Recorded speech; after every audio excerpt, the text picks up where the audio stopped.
I've always had a passion for learning. I'm just naturally curious. It doesn't matter what topic it is. I've often said that my brain is like a sponge.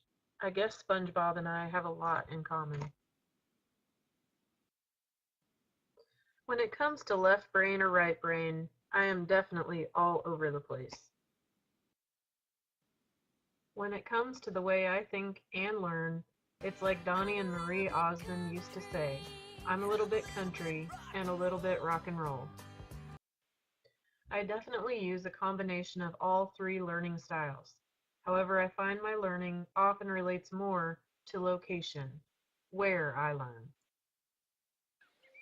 I love walking in the woods, and I love the idea of trailblazing a new path to see where it will lead me. Much like Columbus, Vespucci, and others before me, I love to explore my surroundings. For me, the best learning often comes from exploring, from making mistakes, and just getting in there and getting my hands dirty. As a child, I found lots of ways to explore. Much to my mother's dismay, making a mess often came along with the territory. By the time I was 18, I was ready to explore a little more of the world, so I needed to take my act out on the road. I wanted to attend college out of state, so I decided to apply for a job as a nanny. I loved working with children and I needed a job with some flexibility. I was very particular about accepting a job and I interviewed for quite a while.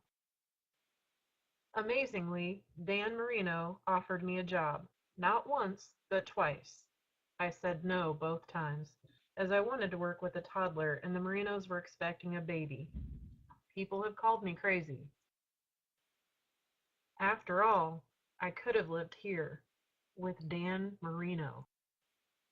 However, it seemed like it would be a lot of pressure to work for such a public figure at the age of 18 years old.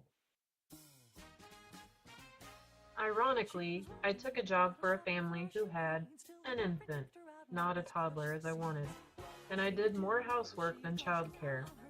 I was no Mary Poppins, or Fran Drescher for that matter, but I learned a lot about childcare, about the culture of Florida, and about learning to live without my parents. A few years later, I traveled north to the quaint Mackinac Island. I loved the look and smell of the lilac trees in May. There were no cars allowed on the island, so transportation is only by bicycle or horse-drawn carriage.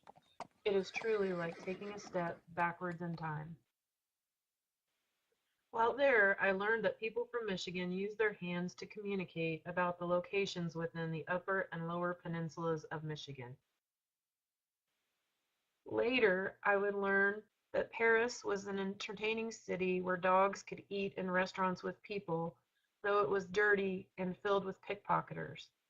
I would also learn that Switzerland is one of the most beautiful places on earth, and pictures really don't do it justice. My bucket list includes a trip to Egypt to see the pyramids and to China to see the Great Wall. I cannot imagine how these structures were built by human beings. In the meantime, I love libraries, and all I need to do is travel to one in order to explore new worlds through books. I love to learn about animals, and the next book that I plan to read is called Chaser, about a dog who knows 1,000 words.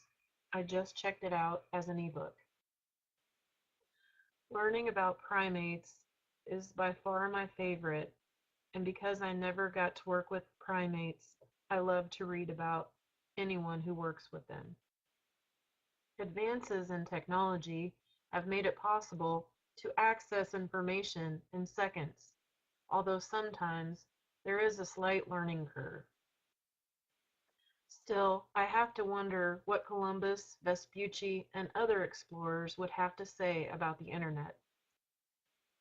For me, whether it be through travel, through reading, or through technology use, I love to learn by exploring, and I can already tell that this is rubbed off on my daughter.